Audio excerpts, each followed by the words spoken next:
Imagine navigating the roofing industry during one of the toughest marketing years ever, adapting to shifting regulations and managing a team through a series of high-stakes acquisitions, all while embracing a servant leadership philosophy. Today's guest, Jon Broce, has not only done that, but has thrived by finding the balance between grit and growth. In this episode, we dive into how Jon transitioned from an owner-operator mindset to his current role as COO of Vertex's Florida region, leading one of the most innovative teams in the roofing industry. We'll unpack his journey of consolidating top-tier roofing brands, building an all-star team, and redefining leadership in a constantly evolving market. Jon isn't about building businesses, he's also about building people. Whether it's coaching teams to lead effectively or crafting processes that elevate operations, his passion for sustainable growth and servant leadership is inspiring. Get ready to learn how to lead with impact, create scalable systems, and prepare for the future of roofing. This is a masterclass in balancing strategy with empathy. Let's dive in with Jon Broce on the Roofing Success Podcast. Welcome to the Roofing Success Podcast. I'm Jim Aline, and I'm here to bring you insights from top leaders in the roofing industry to help you grow and scale your roofing business. The nicest guy in roofing, Jon Broce. Yep. The nicest guy that used to be in roofing, right? That's right. And one of the smartest guys in roofing. So if anyone doesn't know Jon, my goodness, get to know him because you need to. You need to. How's it going with MHI Roofing? Man, it's good.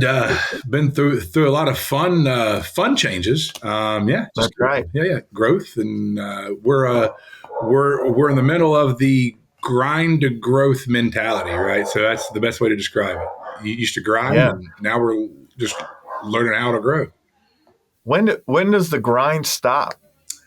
So I don't think it ever stops. I think it's a mentality. Like you just grind it a different way and you call it growth. But yeah. Yes. Yeah, that's the thing. I mean, you guys have had an exceptional run, over the years, building into multiple locations and then being acquired by Vertex and then let's describe what you do now on a day-to-day basis. Yeah, so my role is COO of the Florida region. So operationally, I'm more of a linebacker right now, right? So it's like I get to go into the operations, help find inefficiencies, try to figure out a way to help them, iron those out as fast as possible. Getting the teams ready for Service Titan integrations, trying to get job duties and things to line up with what's coming, just little things. And then, really trying, to live out the servant leadership role, right? So just being there to be helpful. A lot of transition stuff that, that you don't expect that, I've been through now that I can help coach through and talk through and, little things, whether it's the guys that's out there in the field that don't understand, what's the next steps to the owners, that just sold their company. So I get to really, I get to help and try to enrich their lives now. So it's fun, it's a good time. And it's a whole, you guys are, I don't know the way to put it, but Vertex is playing in a whole different, playing a different game. I don't know if that's the right way to put it, but with the acquisitions or mergers that have happened, what are some of the notable mergers that have gone into Vertex now? So as far as acquisitions, you got Monarch Roofing, you got Ushers Roofing, you got Victor's, King Quality. We got a lot of high end guys that are just that were already up here with ethics and integrity and the way that they do business. There's a lot of good players that's in our team here. So, that's been that's something unique that I've seen from Vertex versus some of the other private equity firms. They really have they're really looking for to build the dream team. It might sound like, right? They're trying to really build the all-star team. the not that other private equity groups are not buying good companies, but it seems like Vertex is buying the brands in the market, like looking for the best known, the real high quality operators and companies in each market. Yeah, no, I would agree with that. I mean, and it is a mindset is a little different, right? So like the Yeah. goal is to consolidate what you can consolidate, put everybody into the same thing. But when you sit down at some of the round tables, I sit down with Martin Pettigrew and Victor, and I sit down with Jeff Brett and Jason Reisman, and like when you sit at the table with some of these guys and you have some of the best brains in the industry, like we come up with some pretty awesome and crazy ideas that you just like, you're like, man, like, why didn't we ever think of this? And then you take the best of the best and then you put them into this category and now it's like, Jon, now show them how to operate with it. Right. So, so it becomes a fun challenge of like, how do you take the best of the best along these brands that you have and you manage and take these best practices to each spot and figure out like, what does this change management look like? What does this transition look like? Because it's all good change. But it's still, it's still got to go in with the right servant attitude and just make sure that you're helping them get to the right spot. And the I could see that like the melding of minds is awesome, but there's also probably a balancing of I mean, those are very successful people all in one room. Yeah. Sometimes maybe having conflicting ideas. Yeah. I don't know how, but I guess a shared mission is probably what brings people together, right? Like I would assume that's the case. What are some of the, you'd mentioned that, a lot of the stuff that you've been doing is working on, digging into operations, inefficiencies and things like that. What have you learned from looking at it at this level now? What are some of the things that someone going from 2 to 5 or 5 to 10 or even 10 to 15 or something like that? What are some of the things that they can look at, things that they're not seeing? Yeah, so it's a great question.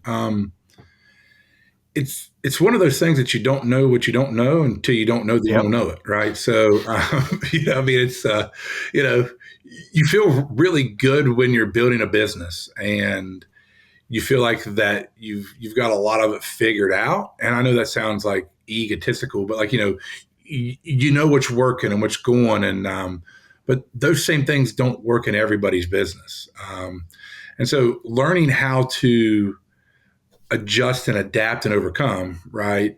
And make sure that the same theology, the same mentality, the same mission gets imprinted into this other brand is like that's the art, right? So that's the art of it. So it makes it fun too. It's kind of like what you said. It's kind of like back in my coaching days. When you have an all-star basketball team, it's like like you go through the little bit of a draft, and you're like, okay, I want these three kids, and you wind up with a 12 to 15 man team, and you're like, I got to start everybody. It's like, how do you not start everybody, right? And so everybody has so many strengths, and then you got to learn the playbook of like where's everybody's strengths at, and to make sure that you're covering blind spots. So it's real difficult to kind of manage an all-star team. I mean, I know it sounds like it'd be easy, but it's actually it's more challenging because you got new personalities, you got new ways of doing things, you got guys that have done things for 35 years a certain way, and you're like, hey, have you ever thought about it this way? So it's more challenging in a good way to like to see how that you can make light bulbs go off. Like it's always been fun, but it used to be like, hey, when I was owner operator, you would still have this influence, but a lot of times you have the influence because you got to write the paycheck. And I know it sounds, not great, but it is great. But now you're talking to guys that are on your level and you're trying to help have that influence as well. So it's a new way to operate. And it's fun, actually. It's really fun because you get there and you get to know them and how they do things. And, and you mentioned that some things, and I think everyone thinks that maybe there's one way, right? Like and a lot of times, maybe in the guru space, right? It's like, this is the way, right? This is the only way. So it gets sold that there's one way to do it. But in my experience, man, there's a lot of successful people doing a lot of different things in their businesses, right? And what are some of the reasons now that you're getting to see this? Like, man, this is working over at this in this company, but it didn't work here. Or why do you think it is? Like, why do you think that one company crushes it doing some strategy or tactic, and then another company tries it and it just falls flat? Why do you think that happens? Yeah, so I'll preface it with this, right? So if we're running a play and we want to get to the number 10, right? 5 plus 5 is 10. 5 times 2 is 10. 20 minus 10 is 10, right? So like there's multiple ways to get to the same spot. And so being able to have the position to where that you can see all people around the table, even though that we're trying to get to the same spot, sometimes it has to be a different path. And those paths are usually because of culture. Not that it's a bad culture. It's never a bad culture issue. It's just the way that you bring it to your people, right? It could also be a strength issue, like they're really strong in marketing, but not that strong in production, or vice versa. So it's like things that we think are simple of like, hey, you just turn up your LSA and now you have these hundreds of thousands of leads, right? But for some people, it's more of a challenge because they don't have the speed to lead programs to go with things. So like it's a cultural mindset, right? So like now that you have these brands that you bring in, you have guardrails that you got to put into place, and you can make them a little bit narrow as you go, but you got to have guardrails. Okay, so here's the new guardrails. Like, yeah, we're not subtracting; we're only adding, right? We're only going to do exactly. We're only adding. It's either 1 plus 9 or 2. 2 plus 7. We're still going in the same direction. It's still a one-way street, right? I'm still on this side of the highway, but I now put up different guardrails to kind of keep them, or we try to do that to try to just keep everybody focused on the same thing, right? So if we're trying to get to the number 10 and you're really good at 2 and 8, let's do 2 with 2 plus 8. But the company might be good at 3 plus 7. So it's okay to get there as long as we're getting there, because it's just based on different strengths and weaknesses. And as long as we understand that weaknesses are not a bad thing, it's just how do you navigate around them? So I think that's the main thing. I love that analogy because, and then I think of that from an ownership or leadership level in a company, is that your team may have a different way to get there than you have to get there.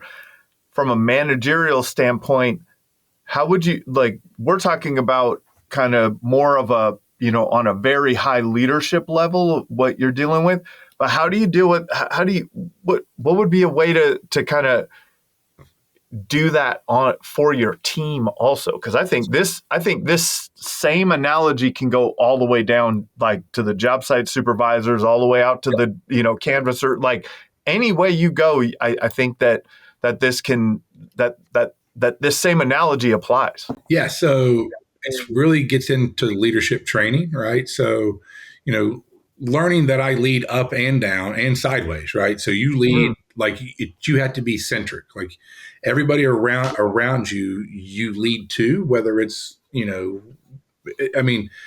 a leader leads, right? Whether you're leading the person that's the same rank as you or higher or lower, like, so to do that, like it's actually, man, I have a good coach that's got me here over the last 3 years. It's Jeff Volter. I don't know if you guys know him, but good dude. So he's been a great coach. But one of the things that he taught me was I can't do it for you, right? I have to lead you to there by asking the right questions. Even though I have my own idea of what I want you to do and I have my own mission of where I need you to go, sometimes I have to figure out what is the equation. And sometimes the equation to get there is just by asking a couple of things.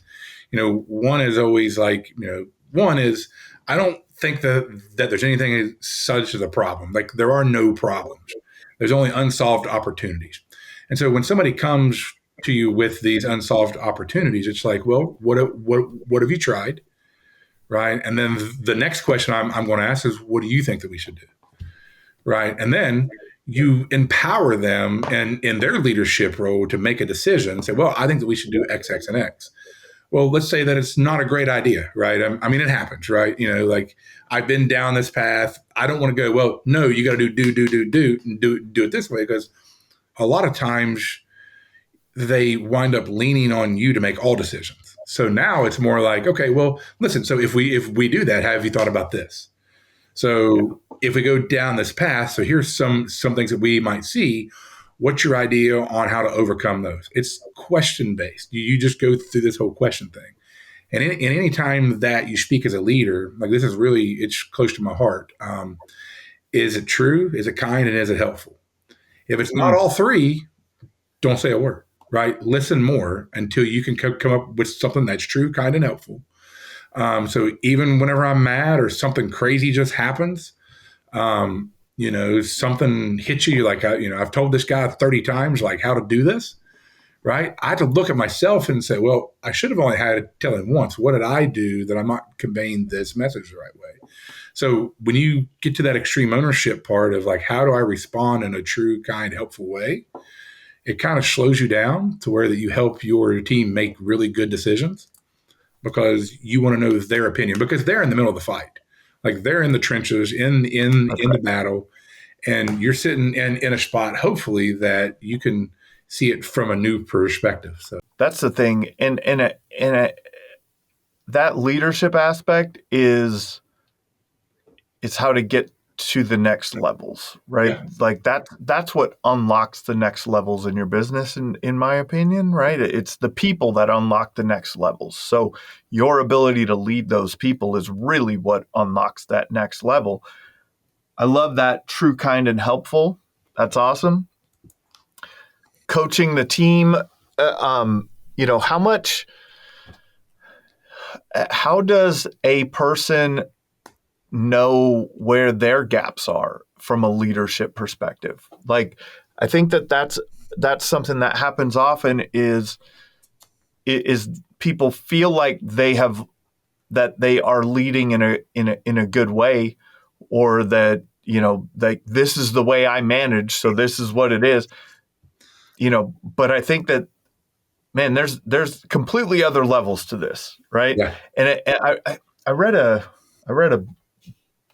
I remember reading in a book one time, it was about CEOs, and it's like the best CEOs ask the best questions. Yep. Like they just ask questions. They don't even, they very rarely say a statement even, right? How do you get to that level? What's that path look like? Yeah. So it's a good question. So from a leadership standpoint, the number one thing is if the only value that I bring to you is your paycheck, then I'm failing 100%. So that's the first way that you got to examine yourself, right? So, and this came from another guy that I learned a lot from too. But like, money will never be a problem for an employee, right? It should never be a problem, right? Because if you place yourself under a good leader that you want to emulate, that's the first step to everything. So like me personally, like I want to make sure that like when I'm selling my company, that I want my team to be up under the same leadership structure that I would approve of. So like that was for us, like really diving in deep to making sure that we really were involved with a servant leadership mentality, right? So if you think about being a contractor of choice, you got to be the employer of choice, and you got to have that servant leadership, which is a true statement. The next thing is you got to be proud of the great name you work for.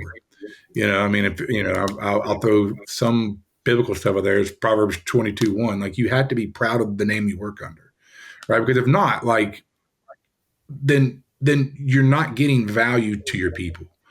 You got to find the nature of work to leverage your unique gifts.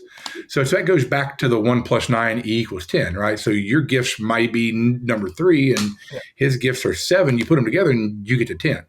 So you got to make sure that you will leverage that. And then, are you passionate about what you're doing, right? So is your battery charged at work to be a better husband, a better father, a better, everything in life? So do you go home energized, or do your people go home, they're defeated.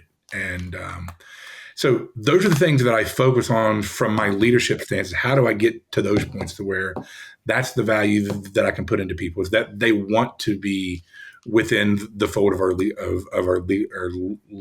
leadership. So as I looked up into, listen, we're going to go through an acquisition. Is this a team that I wanted to align with that's going to keep those values down? And that's it, man. Like those. I mean, I don't know where to go from there with it, but what are the things that we're happy to sacrifice to be there, right? So like, it sounds crazy, but like, it's like you have to be passionate about what it is you're doing and who you work for, or it just doesn't matter the money. So I want to bring different type of value, enrich people's lives, and I believe that we've aligned with the right PE firm, and that's usually not the terminology that people get is PE firms and passionate about people, right? So that doesn't sound right in the universe when you put that out there, but it is true. Like if you find the right, if there is the right intention and everything, and I think that maybe that's it. Maybe it's you have to find your intention, right? And if your intention is money, you're probably going to have a challenge becoming a good leader. Yep. If your intention is the money in your bank account. Yep. Right? Like if your intention is the money in others' bank accounts, that's that leadership, right? And so I think something that for people to think about now too is, going at scale, like into a very large corporation now, what you guys have. I heard a quote or a statement here is, do you really want to be a CEO? Right? Like, do you really want to be a COO? Do you really want to be a CMO? Do you want to like understand the duties of before you put that title next to your name, right? And make sure that you are that now if you are the CEO of your roofing company or the COO of your roofing company or the president of your roofing company, know what that entails and what that really is. Or are you better off in another seat? As these companies have transitioned together, have some people gone to different seats that were more appropriate for their skill set? Yeah, it's a great question.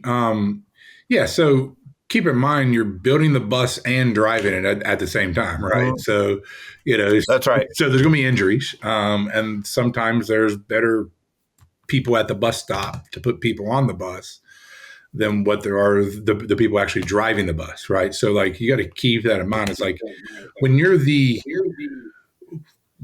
owner operator and you got to do it all, you feel like that you're the best at everything because you have to be the best at everything.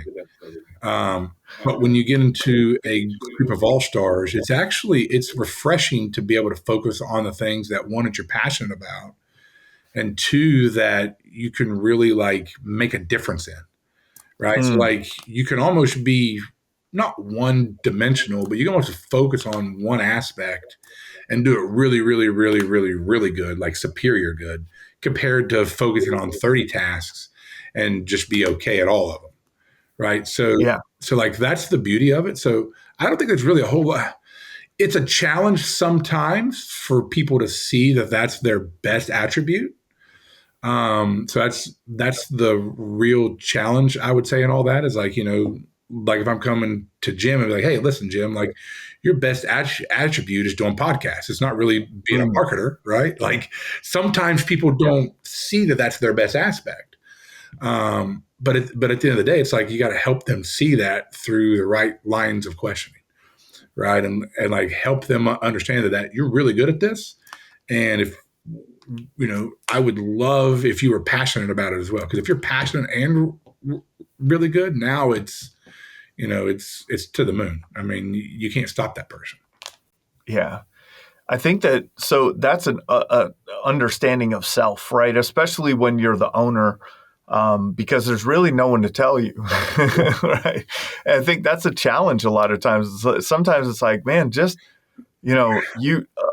get out of your own way in some cases, right? Are you an operator? Are you a salesperson? Are you a sales manager? Are you, find your strengths. Yep. I think that also, I want to go down this road too, because now you guys have, you have people to answer to. Mm-hmm. It's a different thing in entrepreneurship. It's different. When you get when you have to actually answer to someone, right? Like that's a whole different. I've come up with a little theory, John, over the last year or so, that as business owners, we don't really have that. We say that we have the ownership and that we have that we're gonna run this marathon and we're all in. But we all have our days. You know what I mean? I got you. Yeah. We all have our days. We all have our years sometimes. I've talked to a lot of contractors, man, they had a flat year. They had a down year. But they don't have that. They didn't have the same level of they're not going to get fired. Right. Right? Like a CEO of a large corporation has a board of directors that, hey, if they don't hit their mark, if they're not executing on what they're supposed to be doing, they could get fired. Yeah. How is it? What now that you guys have that, right? There's a different level of pressure, maybe. I don't want to call it pressure, but there's a different level of you have to answer to someone. How can that be replicated in some way for a smaller business? So I would say this is the number one thing that I've learned, right? That we always tried to do, but you always wound up kind of not doing it, right? Because you would, as an owner operator, it's like you would play in the gray some because you had to, right? Like you'd put a guy in a truck that may or may not have had a good driver's license, but you had to get the job done to make payroll to pay the other 30 families. So you operated in the gray a lot more, but it was your money to risk. So, and it was worth the gamble because you had a lot of people that depended on you. So I would say the main thing is objective versus subjective, right? So gray versus black and white. So now it's actually a little easier to operate because I can operate in black and white. I operate on an objective standard with everything. And the subjective standard, like the cool part about the way that we look at things at Vertex is there is a little bit of subjectivity left, right? Compared to where a lot of PE firms don't allow some room for personal growth. But there is still some things there that you can measure subjectively. Like, are they making an impact? Like, is there a servant leadership mentality? Sure, we're trying to figure out the right role because they're learning something new. But like, is their attitude staying good? Are they putting in the effort? Well, the performance is going to come, right? So it's still what I've always done is attitude, effort, and performance. And then it's the right person, wrong role. So like, just make sure that you got the right persons on the bus. But I think the thing that has helped me do is learn that I can live under an objective standard, and it's okay to look at numbers, because people lie, numbers suck.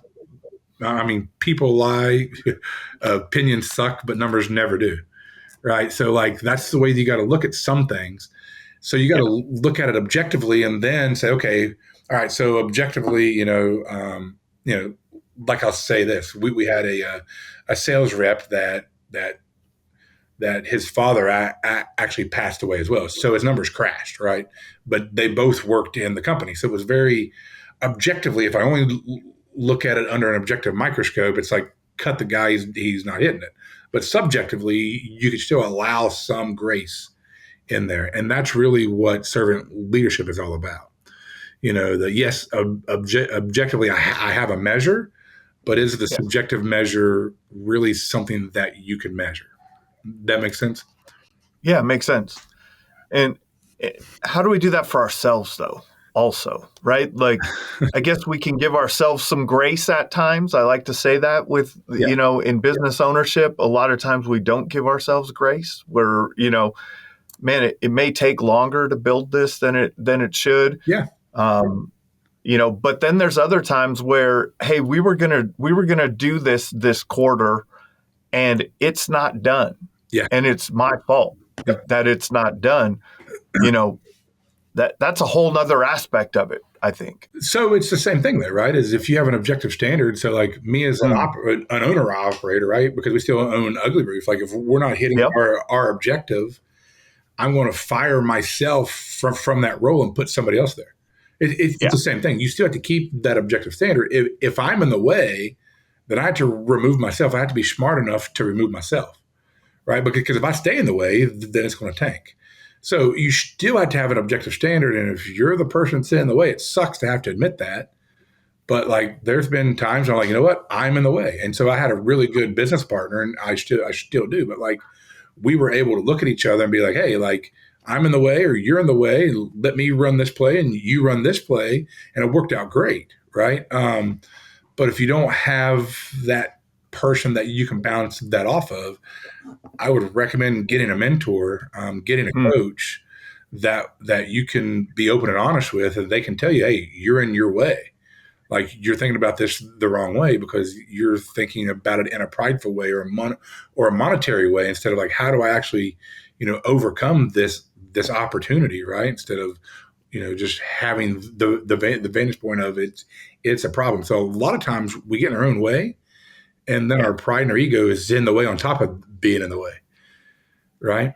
So it's okay to say, I suck at accounting. I know enough about accounting that I can hire somebody.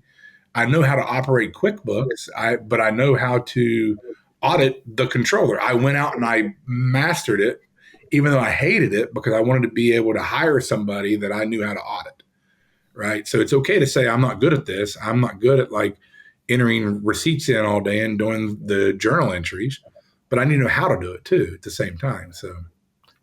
So along the way, we do learn a lot of things. When is it time to, because sometimes you just can't give it up because you're not at a place where you can afford a good team member and things like that. How does one make that decision of who the next person is in their business to take away those things that are not their best strengths? Well, that's that grind to growth mentality, right? So we get stuck in the grind a lot of times and we don't delegate because one, it's like, well, I got to make money and I got to get there faster and I can do it myself. So you hire all these people who are just running tasks, right? Who aren't really in independent leadership. So it has to almost be a full reset, or it has to be from the very start as far as a mindset and a mentality. Because a lot of times you get stuck as you're the leader, but you're really the boss and you're just telling everybody what to do instead of leading them on how to do it. So you have to grow in a strategic way that, like no limitations as you're growing, right? So if you know that you can't cover the spread on this, then don't bet on it, right? So like, like that's the best way you do it. Run the play, but if you can't cover it, then don't hire that person until you have the time to actually train them. Like, don't hire. I mean, it sounds crazy. Stay small until you can.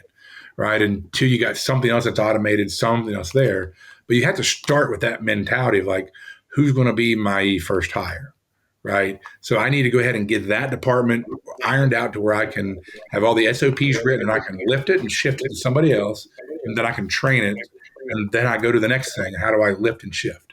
So if you can't lift and shift, like, you're going to be in the doom spiral for the rest of your life. And you'll never be able to do that. And what I say by SOP and lift and shift, like, a lot of the issues is we don't trust people. Again, I don't trust a lot of people, but I trust process, right? If I build a process and I know how to audit that process, I can trust the process and put people into it. Then you learn to trust the person because they're sticking to the process.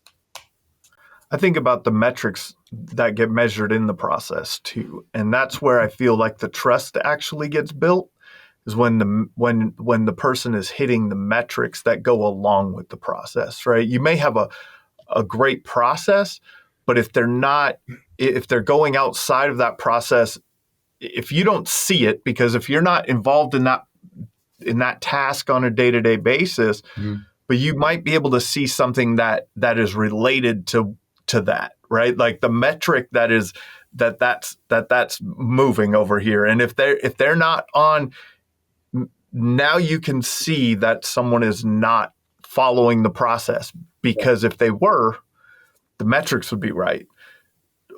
Or at least it gives you a clearer vision. I've seen a lot of people hire salespeople and just be like, now this person didn't work out. And I'm like, well, what activities were you measuring? Well, sales. They didn't make a sale. And I'm like, well, but were you measuring the activity that leads to a sale? Right.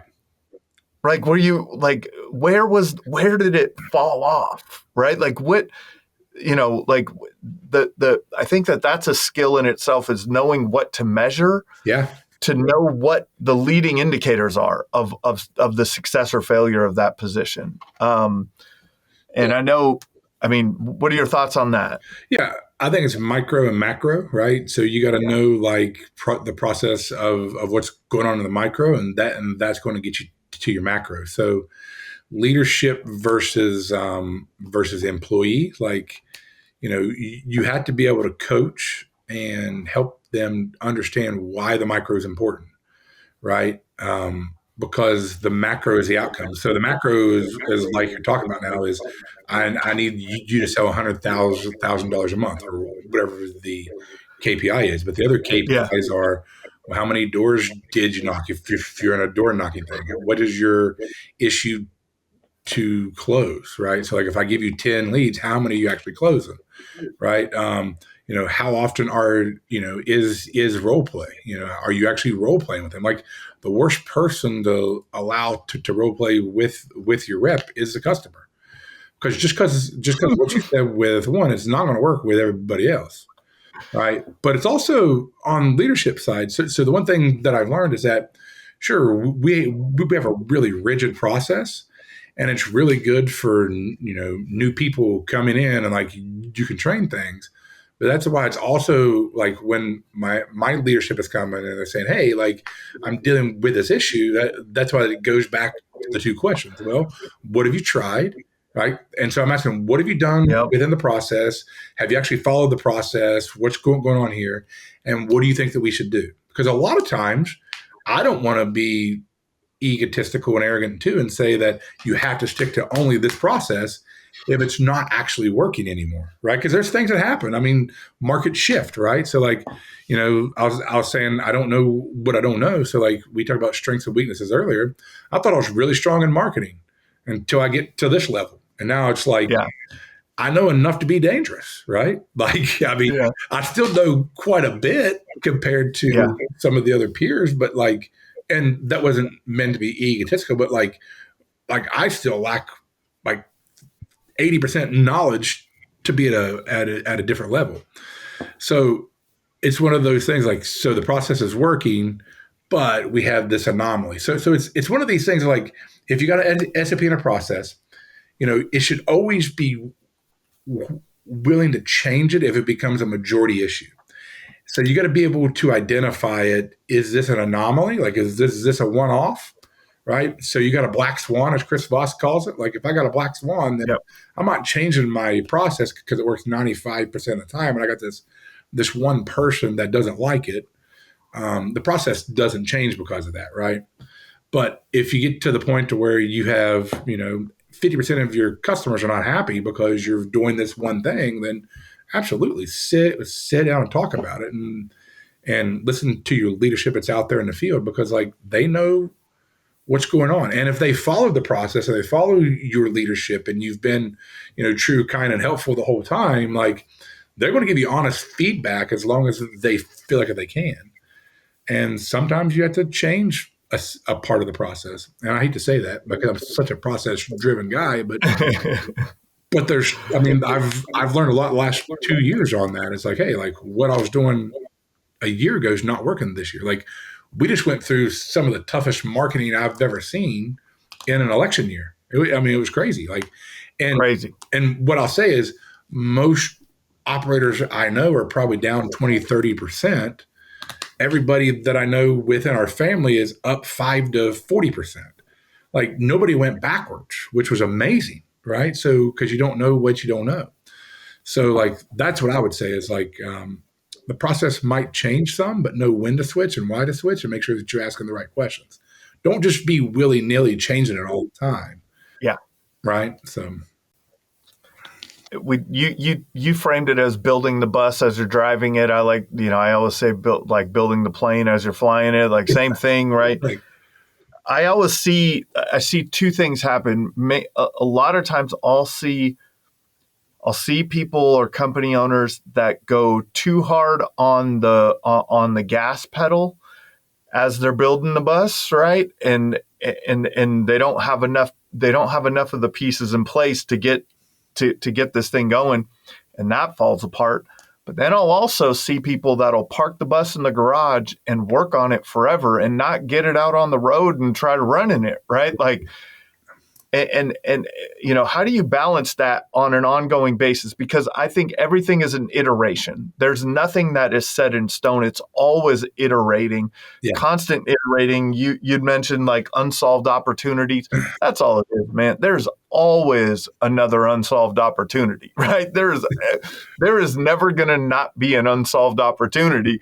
And so what's the balance between get the feet on the street and start selling this thing, yeah, versus we got to get this process right? Yeah. So I'm a gearhead. So I've built and drove race cars most of my life, except for the last 10 years I've stayed out of them. And I love to go to the dirt track. So historical data and knowledge will tell me that when I pull into this track, it's going to be dry slick, and I need to have this certain setup. Right. So I'm going to look at historical data and I'm going to say, okay, I'm setting the car up this way. I'm at the track. I'm not going to keep working on the car. I'm going to put it on the track and see what it does.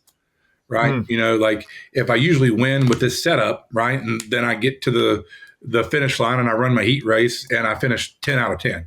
Well, I'm going to make some adjustments. Right. So I ran that heat race. Well, I'm going to go back out there in the B main, right? And I'm going to change the setup because the track changed or whatever it is. The track has changed some. Same track. I'm still in roofing, but the track changed. Yep. It's no longer dry slick. I now have a tacky track. And so I'm going to put a different set of tires on it. I'm going to put a different gear in it, and I'm going to put a new setup in it. And now I'm going to run the B main from the 18th spot, and I'm going to win it. But guess what? I'm going to the A main. And I'm still starting at the tail as the number 24 car. So the only way to get to the front of the pack is you got to put the car on the track, right? Mm-hmm. Like it's just like you said, you can't park it in the garage. Like you can't win a championship if you're on the bench. You can't win a championship if the car is in the garage. So you have to make changes as you go. But the fundamentals are still there. I still have a chassis. I still got a body. I still got brakes. I still got a motor. I still got a transmission.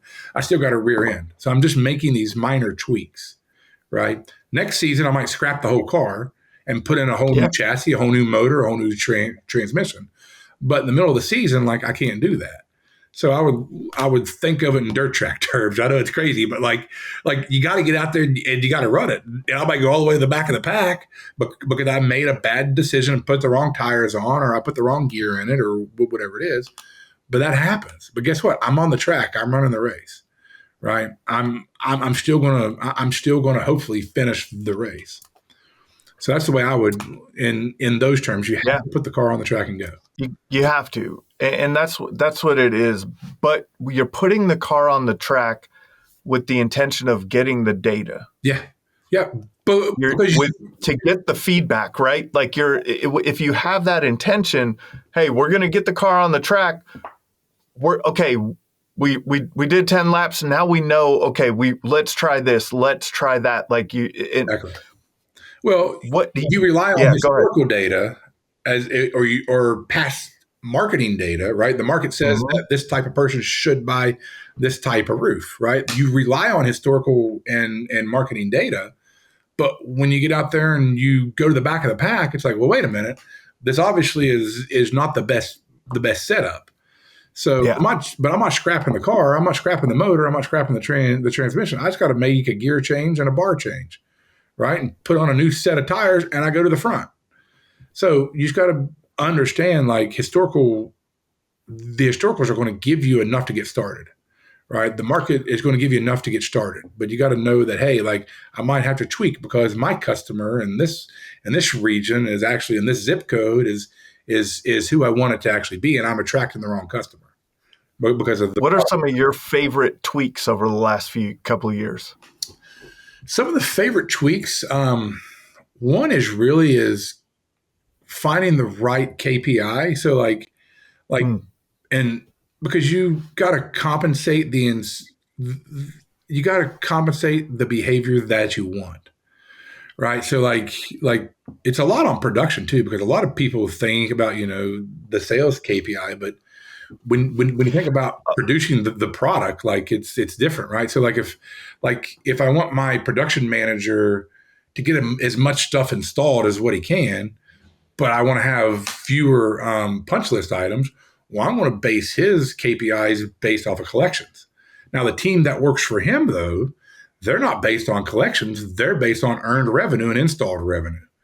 So I want them to be able to install it as fast and as hard as they can, but he has to be able to oversee the quality control and force them to do quality control as well, because if he's not collecting it, then he's not getting paid his KPIs. If they're not installing it, they're not getting paid their KPIs. And then out there in the field, with your field rep, whatever you're going to call them, a project manager or runner or whatever, like, I pay them based on returns because they're managing the crew. And I want to make sure that we're not just blowing money away on material. So like, you can start to tweak in some of these KPIs, and now you see a well-oiled machine. Like, they're paying attention to the crew and the materials, which is what I need them to do, right? The one step up, the actual install managers are watching to make sure that they're getting as much stuff installed as possible, right? So they're getting paid on that KPI, and then the guy at the top, it's based on collection. So you can't collect it unless it's completed and no punch list. So it's like you have this quality control all the way down. So like, it's those little tweaks that always keep my mind going. Is like, how do you incentivize that thing that you need, right? So yeah, and what metric do you measure at that specific role? Yeah, I think it gets hard for people. It's easier on sales, right? It's easy on the sales side is easy. Yep. How do you do that with your office team? How do you do it with your, how do you measure right? Yeah. How do you measure the accountant that the taxes got filed on time? Like, what are the, So I mean, there are things that you can do as far as your bookkeeper or whatever, but I mean, it's little things of like, hey, I need to have, July closed out by the 10th of August. Right. That's so right. You do measure with that. It's like, well, what's the accuracies here? And so, and then you audit them. Like, you make sure that the books are clean. Like the best advice that I can give anybody is that, 1 or 2 times a year, I would hire an outside firm to come in and audit your bookkeeper and your CPA, an outside firm. I don't care if it costs you 30 to 50 grand a year. It's worth every penny, because you're paying somebody else that's not in the books every day, that's not looking at the categories and the journal entries. And they're like, oh, well, you did this. Like, they'll help you find stuff that you never thought, even though your CPA is great, but they're in the middle of the grind, right? So that's how you grow your books, is you have an outside guy come in and look at it. Yeah, it's business is fun, John. It's crazy, man. When you love it, right? Fun stuff, dude. It's crazy. It's so much fun. Like, we have, people don't know that, but like, we'll get on the phone every now and then and talk for like 2-3 hours sometimes, just talking about this stuff. And so you could be my co-host one day or something. We'll just sit here and chat for hours. I love asking questions. I love it. It's good. It is. It's good, man. And so now that, I want to kind of close this out with, a lot of people are looking at all the changes in the industry. Now you're down in Florida now. So you're it's right in your face, right? Like, I think that, would you say that Florida is probably where the most pressure is from the insurance side of things? I don't know what other states are really I mean, to me, it seems like that's where the big pressure is coming. Yeah, it's flipping from the roofing industry. It's flipping to retail very, very, very quickly because of new laws and regulations. But yeah, I mean, like I think it's 12 or 14% of all roofing is done in Florida, right? And like I think 30% of the claims nationwide are in Florida. Like it's insane. So like, yes, there are a lot of insurance claims. But I do think that I want to think about two things, right? There's two kind of things going on, I think, that are out there, right? You have the changes in the insurance claims process and storm restoration work. I think that's a big challenge that people are facing. There's another thing that I think people are talking about that they're facing, and that is private equity coming in and doing, coming in and merging together all of these great companies and making something that is hard to compete with. Yeah. Where do you see the path for the owner operator going into the next 5-10 years? This is a great question. So I think private equity is going to soak up about 20% of the industry. I think there's a sleeping giant that nobody's looking at. It's Home Depot. I'm going to call it. Home Depot will overnight take 20% market share. They have all the data on all of our homeowners, including me as a homeowner. I think Lowe's enters in right behind them, and combined, I think they're 25 to 30% of the market. So I think 50% of the market is gone in 7 years. So what I would say is this. Get really, really good at what you do. I would find as much niche work as what you can. If you're good at tile, do tile. If you're good at slate, do slate. I would get into, I don't want to say this in a negative way. Shingles are going to be a commodity that the giants are going to rule because you can scale that. Stuff you can't scale is copper work. Stuff you can't scale is slate work. Stuff you can't scale is synthetics, right? It's really hard to scale that. So I'd get really, really, really good at that. And make sure that you can diversify the business to switch away from shingles. I hate to say it, but like that's what's coming. Whatever's the easiest thing to grab is going to be is going to be part of a commodity. So I don't know if I was doom and gloom there, but like if I'm an owner operator in roofing still, I would definitely focus on the harder things and get back to what craftsmanship was, instead of just trying to sling the shingles, because I think that's going to be very difficult entry in 5 to 7 years. The gold rush might be over. I think the gold rush is over as far as it goes. Yeah, because you got to think, right? So like partnering up with somebody like a Home Depot, like that's going to happen. They've tried it 2 or 3 times, So now that there's consolidation in the roofing industry, and they might partner with a private equity firm. They might build their own. I mean, it's very difficult. Everybody thinks it's so unique to their market, but 80% of what you can do can be done in any market. So, I see them being the first e-com. Like it'll be an online checkout, and it'll be hard to compete with that. No sales, very low marketing budget because they've already got all of the information and the data, and it's going to be hard to compete with. That's my thing. So PE will be able to compete because they have the money to back it, but they don't have the Home Depot money, right? So I think that's going to be the thing to look at. So learn to specialize again, become a craftsman again, be okay, and learn to maximize as much profit at a $10 million level.